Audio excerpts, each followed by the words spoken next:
নমস্কার, আমি ডক্টর সঞ্চয়ন মণ্ডল। আমি কনসালটেন্ট মেডিকেল অনকোলজিস্ট।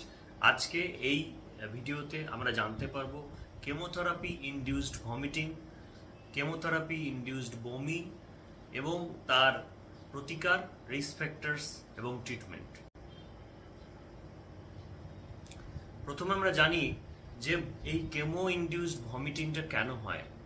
আমাদের শরীরে যে ভমিটিং সেন্টার রয়েছে সেটা হচ্ছে কেমোরিসেপ্টর ট্রিগার জোন বলা হয়।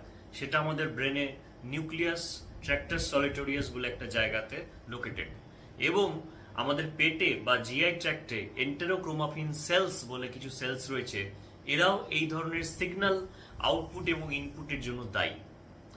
কিছু সাবস্টেন্স রয়েছে যেগুলো আমাদের শরীরে সিক্রেটেড হয় বা নিঃসৃত হয়, যেটাকে বলা হয় সাবস্টেন্স বি, সেরোটোনিন এবং ডোপামিন।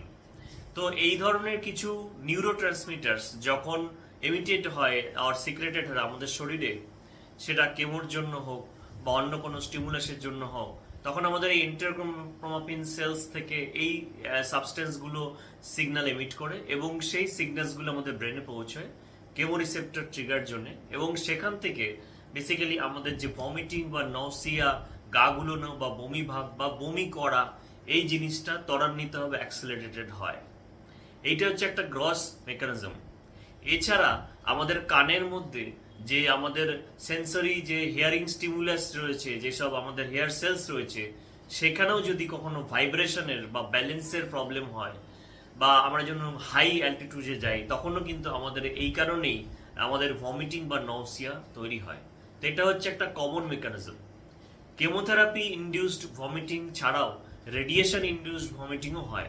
অনেক সময় যে পেশেন্টদের ক্যান্সার ট্রিটমেন্ট চলছে, রেডিয়েশন থেরাপি, যাদের পেটে রেডিয়েশন চলছে, অ্যাবডোমিনাল রেডিয়েশন চলছে, তাদের ক্ষেত্রে এই এন্টেরোক্রোমাফিন সেলস স্টিমুলেটেড হয়ে তাদের যে সাবস্টেন্সগুলো সেরোটোনিন, ডোপামিন বা আপনাদের সাবস্টেন্স পি, এই ধরনের নিউরোকাইন রিসেপ্টরসগুলোকে এমিট করে, এবং সেগুলো কিন্তু এই ব্রেনের যে সেলস রয়েছে নিউক্লিয়াস ট্র্যাক্টাস সলিটোরিয়াস কেমোরিসেপ্টর ট্রিগার জোন, সেখানে গিয়ে কিন্তু ওরা স্টিমুলাস ক্রিয়েট করে, অ্যাক্সেলারেট করে, এবং তার ফলে কিন্তু আমাদের যে ভমিটিং যে বা নসিয়া, এই জিনিসটা কিন্তু হয়ে থাকে।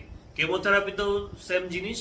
কেমোথেরাপি যখন অ্যাডমিনিস্ট্রেশন হয়, তারপরে বেশ কিছু পেশেন্টের দেখা যায় 5-10% ক্ষেত্রে দেখা যায় যে এদের ক্ষেত্রে কিন্তু এই ধরনের সিগন্যালস এমিটেড হচ্ছে, এবং তাদের ক্ষেত্রে অনেক সময় নসিয়া বা ভমিটিং হয়।